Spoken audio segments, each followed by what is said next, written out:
Bonjour à tous, c'est Axo The Gloomy Mask. Aujourd'hui, on se retrouve pour une nouvelle vidéo un petit peu différente. On va parler de l'Eurovision et on va faire nos prédictions pour cette demi-finale. Ces deux demi-finales qui arrivent très bientôt. En effet, nous sommes quelques jours avant les répétitions. Il devrait commencer début de semaine prochaine.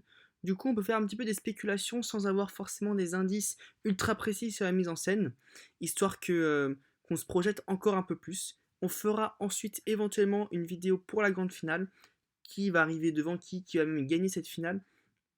Mais ça, ce sera quand on aura nos qualifiés. Donc aujourd'hui, on va simplement s'attarder sur les demi-finales. Donc d'abord la première, la fameuse demi-finale de la mort. Je rappelle, hein, les demi-finales cette année, c'est 100% télévote, entièrement télévote, un petit peu comme il y avait jusqu'en 2008. En 2008, on avait encore tout au télévote, puis en 2009, ils ont instauré les jurys en demi et en finale. Là, on aura le jury en finale, mais pas en demi-finale. Du coup, les qualifiés sera entièrement grâce au vote des téléspectateurs. On va commencer donc avec qui va se qualifier pour la finale dans la première demi-finale. Donc déjà, moi j'ai un petit combiné. C'est Portugal, Suisse et Moldavie qui se qualifient, excusez-moi. Je prends comme bookmaker pour ma vidéo Bet65. Donc le Portugal a un 50, la Suisse a un 36 et la Moldavie a un 0,5. Ça nous fait quand même un combiné à 2,10. Mine de rien, ça se prend. En fait, le Portugal, je pense qu'elle aura une mise en scène assez sympa. Et puis la chanson, quand même, elle est vachement cool. Elle se retient bien, elle fait bien penser au Portugal, c'est généralement ce que les gens aiment, hein, en toute théorie. La Moldavie, avec le côté folklore, on l'a bien vu l'année dernière, l'impact télévote a été assez puissant. Donc je pense que Pacha Paferni pourra se qualifier encore une fois pour une deuxième finale à titre personnel. Et puis la Suisse, voilà, on me dit souvent, oui, c'est une chanson à jury, voilà, il a une belle voix, ça a bidé au télévote, etc. Je pense quand même que la Suisse devrait se qualifier mine de rien. Apparemment, il y aura 4 danseurs pour la prestation finale. Ça pourrait jouer en sa faveur. Moi, je vois bien le Suisse se qualifier. Et donc des pays qui étaient déjà là l'année dernière et qui, du coup, pour le Portugal et pour la Moldavie, ont généralement marchent plutôt bien au télévote. C'est plutôt dans l'autre sens où on va voir, je dirais, plus de surprises de mon côté. Déjà, j'ai un petit combiné à 1,60. Irlande et Lettonie qui ne se qualifient pas malheureusement. J'ai rien compté chanson, 1,17 et 1,40. Mais je ne vois aucun monde où l'Irlande se qualifie d'une part. Franchement, je veux dire, comment cette chanson qui est quand même assez oubliable pourrait se qualifier? Tandis que la Lettonie, de son côté, en une seule écoute, moi j'aime beaucoup Aïja, mais le problème c'est qu'en une seule écoute, pareil, ça ne se retient pas. Passant assez tôt comme ça dans la soirée, ce genre de chansons, ça a des désavantages. Du coup, je pense que ces deux chansons ne devraient pas se qualifier. Je pense qu'on part sur quelque chose d'assez safe avec ce combiné à 1,60. De l'autre côté, par contre, ce sera la grosse cote. D'ailleurs, c'est ça que je remarque que l'Azerbaïdjan est quand même, selon moi, assez sous-coté par les bookmakers parce que je vois que leur non-qualification est à 1,10. C'était assez désolant pour moi. Ils ont plus de chances de se qualifier que certaines autres chansons que je vois. Euh, mais bon, après, si les bookmakers le sentent comme ça, c'est qu'il y a forcément une chance. Mais le problème, c'est que je pense que le côté jumeau pourrait vachement. Enfin, la chanson en plus, elle fait quand même le taf, mine de rien. On a beau la critiquer, je trouve qu'elle fait le taf, faut juste qu'ils harmonisent un peu plus leur voix. Pour moi, l'Azerbaïdjan peut être un outsider de cette demi-finale. Ils sont cotés à 6 pour la qualification, franchement, c'est c'est pas cool. Mais bon, bref. Non, moi, je pensais à la Serbie qui ne se qualifie pas. À 3,25, ça se prend vraiment. La Serbie, c'est assez clivant. Ouais, assez clivant, c'est peu dire. Je pense que par rapport à l'année dernière, ça a déjà beaucoup moins marché.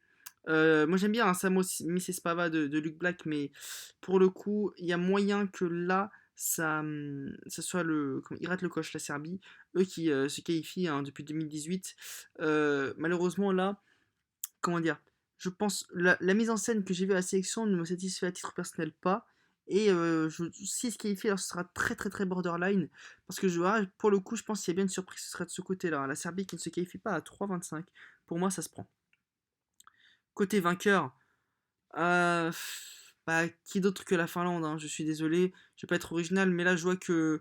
Après, Lorine à 3, ça se prend forcément. Mais si on part du principe que la Finlande va gagner le télévote, elle la gagnera forcément en demi-finale, en tout cas théoriquement, mais c'est déjà arrivé qu'une chanson gagne le télévote en demi-finale et ne le gagne pas en finale, comme en 2018. La Norvège, mine de rien, à 15, pourquoi pas, hein. On rappelle qu'Alexander Rybak, toujours dans cette année 2018, assez folle du côté des bookmakers, avait remporté sa demi-finale. Il a remporté sa demi-finale en passant en 1, donc pourquoi pas la même chose pour Alessandra. Mais je pense quand même que ce sera un petit peu short pour elle de remporter la demi-finale, de terminer à la première place de la demi-finale. Résultat qu'on saura que ultérieurement après la finale, le lendemain. Mais ouais, donc je ne vois pas comment est-ce que je peux partir à l'encontre de la Finlande. À 1,50, ça se prend encore, ça reste encore intéressant. Donc ouais, pourquoi pas la Finlande vainqueur. Je pense que je vais partir sur ça de mon côté. Je vois aucune autre chanson à remporter la demi-finale après tout, même si Laurine reste quand même en embuscade, je pense, parce qu'il n'y a pas non plus un monde d'écart, je pense, en point de télévote entre la Finlande et la Suède. Niveau demi-finale 2. La demi-finale, certes, la moins forte, entre guillemets, la moins puissante, mais avec quand même une certaine ouverture, en tout cas au niveau des qualifications. Moi, j'avais pensé à 4 chansons pour faire un petit combiné à 2-10. Je pense que là aussi, ça reste assez safe. Encore une fois, on n'est jamais à l'abri de surprise. Je rappelle que depuis 2015, depuis qu'on a retracé les cotes sur Vision World, jamais une demi-finale n'a été entièrement 100% pronostiquée par les bookmakers. Il y a toujours eu un ou deux qualifiés surprises, même parfois trois, comme l'année dernière notamment. Mais du coup, je pense que l'Arménie, la Lituanie, non, excuse-moi, oula, pardon, justement, l'Arménie, la Géorgie, la Slovénie et la Belgique, voilà, l'Arménie, Géorgie, Slovénie et Belgique, si on fait ce combiné là, ça nous fait 2-10. Et alors, je pense que Gustave, franchement, pourrait se qualifier. La chanson est assez catchy, mais elle devrait faire le taf, se qualifier encore une fois à la 8ème ou 9ème place.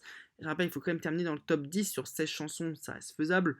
La Slovénie, elle est tellement appréciée des Eurofans, je pense que là aussi au télévote, ça devrait pas mal marcher. Et la Slovénie, je le vois même un peu plus que ça, je le vois même plus comme un outsider, même pour la grande finale.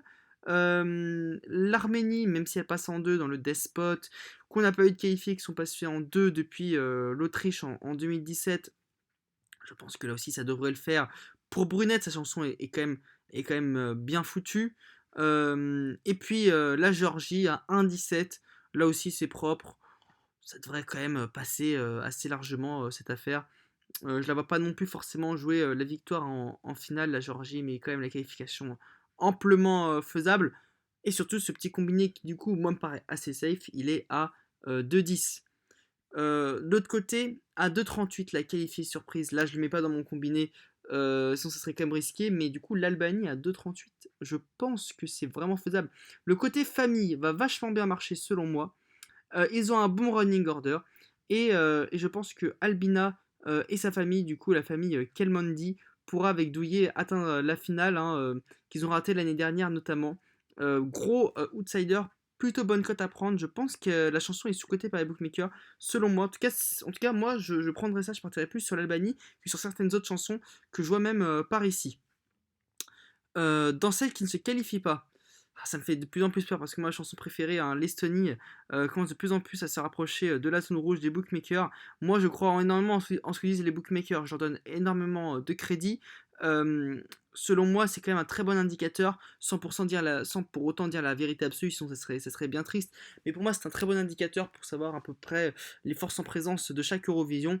Donc, généralement, quand les bookmakers le disent, c'est qu'il y a plutôt une raison. Cependant, ils peuvent, comme on l'a vu, se tromper. Et notamment, je pense que là, ils peuvent se tromper vis-à-vis de la Lituanie qui se qualifie. Moi, je pense que la Lituanie ne se qualifiant pas, à 5, ça se prend amplement. Je veux dire, cette chanson est parfaitement oubliable. Encore une fois, je l'aime beaucoup, hein, Monica Linkaite, parce que déjà elle a fait l'Eurovision 2015, c'est une revenante, et puis la chanson, quand même, hein, je l'écoute de temps en temps, mais pour moi, cette chanson la plus oubliable, cette Eurovision 2023, je ne vois pas en quoi elle pourrait se démarquer, et donc pour moi, s'il y a bien une non qualifiée ici, ce serait elle. Je vois pas pourquoi est-ce que l'Islande aurait moins de chances de se qualifier que la Lituanie. Bon, bref, les bookmakers le voient comme ça. Moi, dans ce cas, ça fait une grosse cote à prendre. Encore une fois, ça se trouve, elle va se qualifier à la troisième place, à la demi-finale, et même jouer la victoire pour la grande finale. Je n'en sais rien. Mais en tout cas, je pense que s'il y a une non qualifiée surprise, ça sera du côté de la Lituanie plus que la Belgique ou que même la Grèce. Et en termes de vainqueur, alors qu'est-ce qui pourrait remporter cette demi-finale? Eh ben, les bookmakers voient largement une grande favorite, hein, l'Autriche, côté aux alentours d'1,60 chez chacun des bookmakers. Quasiment autant de chances de victoire selon eux que la Finlande dans la première demi-finale. Moi, cependant, j'ai un trop d'incertitude sur l'Autriche, sur la mise en scène, sur ce que ça peut donner en live. Elle chante extrêmement bien, il n'y a rien à dire là-dessus. Vraiment, Théa et Selena sont des superbes artistes. La chanson est largement dans mon top 10 de cette année. Vraiment super cool. Mais je ne pense pas pour moi qu'elles vont gagner cette demi-finale. Ça risque d'être serré. Mais je pense que télévote, pour moi, c'est l'Australie qui va s'imposer. Alors oui, l'Australie ne marche pas au télévote. Les gens ne votent pas l'Australie. On l'a bien vu. S'ils n'ont pas gagné avec Sound of Silence, pourquoi est-ce qu'ils gagneraient à nouveau, enfin, plus tard? Bah écoute. Mine de rien, l'Australie en demi-finale, ça marche. Ils l'ont gagné deux fois. Ils ont gagné deux fois leur demi-finale, en 2016 et en 2019. Donc je pense que ça serait la troisième fois cette année.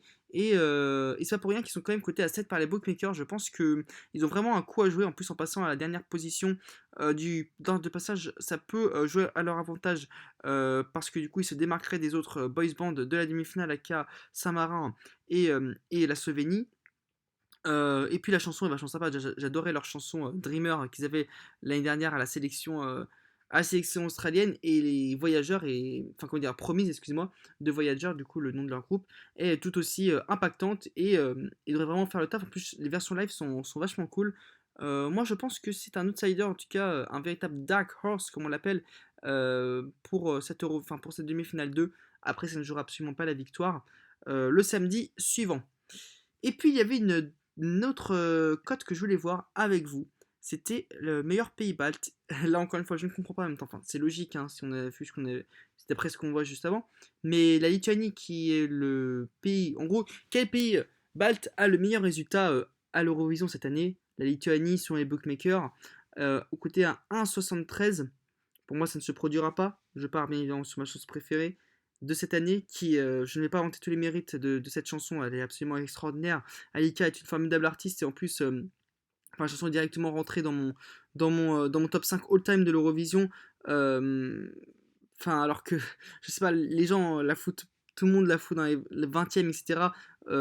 Moi, j'adore, je la trouve ultra puissante. Elle se démarquera beaucoup, beaucoup plus que la Lituanie et que la Lettonie de base, même si encore une fois les deux là sont dans la même demi-finale et la Lettonie, du coup, on est parti du principe qu'il ne va pas se qualifier. Et si la Lituanie non plus ne se qualifie pas, dans ce cas, on aura juste à avoir Alika en finale. Même si elle termine dernière, on aura passé notre pari à 2,30. Encore une fois, là je fous quand même un petit billet. Je suis assez confiant sur ce pari. Autant l'Australie par exemple, comme je l'ai dit juste avant, je foutrais pas 100 balles.